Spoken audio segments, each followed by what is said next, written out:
Well, I had a diagnosis about 5 years ago. They said that I was on the spectrum and that it would make sense to say that I had Asperger's syndrome because I didn't seem to score that high on the ADOS test. And so for the last few years, I've been telling people that I've got Asperger's syndrome. And for me, that diagnosis fit because I didn't think I had a learning disability or general learning disabilities, and I didn't have a delay in speech, and I'm incredibly verbal. So I thought that that sort of fitted for me. And when I see how some people with classic autism are, it didn't feel that my experience was similar to that, because I feel like I'm sort of in between people who have classic autism and in between people who are neurotypical. So that kind of not really fitting in both places kind of happened, because I think when people think of autism, they automatically think of people who've got classic autism, and they think about people who might be savants or are non-verbal and that kind of thing. And when I told people that I had Asperger's syndrome, they were like, really? You know, you don't seem like you have it. And that was quite frustrating. But having a diagnosis was good because I was able to explain to people why I behave the way I do, why I speak the way I do, and it explained some of my difficulties from when I was younger. When I found out that the diagnosis I've got wasn't an official one, I was frustrated because I think that having an official diagnosis, it actually validates your experiences.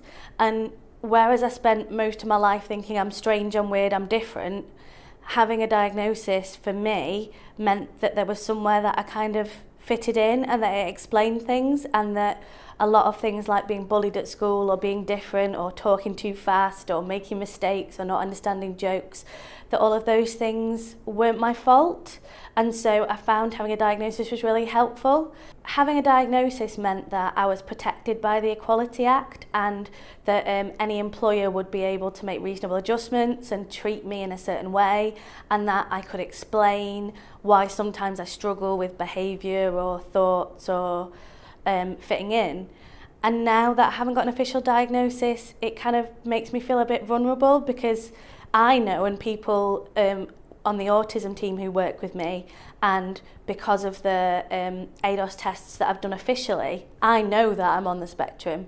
But I feel like if I haven't got an official diagnosis, that it means it's not really real and I can't really fit in that category anymore. When I got diagnosed about a year ago, it was kind of, there was a lot, it was like the penny drop kind of moment. I thought, oh yeah, I've always kind of, I always thought there was, something a little bit, kind of a little bit wrong. And then I thought, oh right, okay, yeah. So it kind of, it was good. It was a positive thing that I found that out about myself. Yeah. My diagnosis to me has, it's clarified a lot of the issues that I've had growing up. I was sort of diagnosed late in life. I'm 38 and I had my diagnosis 2 days before my birthday this year. I've had quite a bit of difficulty with it, I think because with it being a neurological condition, it's not something I can change.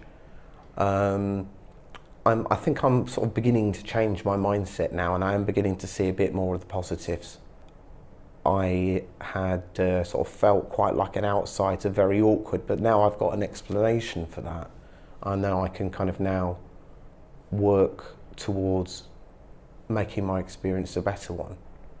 I mean, having come into contact with other people at various groups, and I've also been to this kind of conference or a weekender, it's kind of given me a bit more hope, because I sort of see how people who have known for a few years and some other people who had their diagnosis at a later point and how they've handled it. Understanding autism has improved my life no end. Many people aren't aware that I've been in and out of mental health for the last 50 years for a variety of unexplained diagnoses loosely based upon depression. Eventually somebody guessed that it might be worth testing me for autism, and that diagnosis literally opened a complete door on a whole new life. The information I've discovered about autism over the last 4 years, and it is only the last 4 years I've been aware of the diagnosis, have helped explain a lot of what goes on in my life, and also a lot of the things that have gone on or even gone wrong in the history of my life, because I'm now realising that some of the stuff I could not have done any differently. Some of the stuff I struggled to do because of explainable reasons, and other stuff caused me problems because of the excess internal emotion that comes with the autism. So being able to put this into perspective against established understandings, especially from those achieved from other autistic people, comparing notes with peers if you like, has made me be a lot easier on myself. I now know how to be much, much kinder to myself in the way I deal with how I've dealt with a given situation. And it's also enabled me to plan so that life isn't quite so hard. Something like this interview, which is fairly stressful, I plan to have time off so that I can recuperate afterwards. If I was to do this several days on the trot, I would not make the weekend.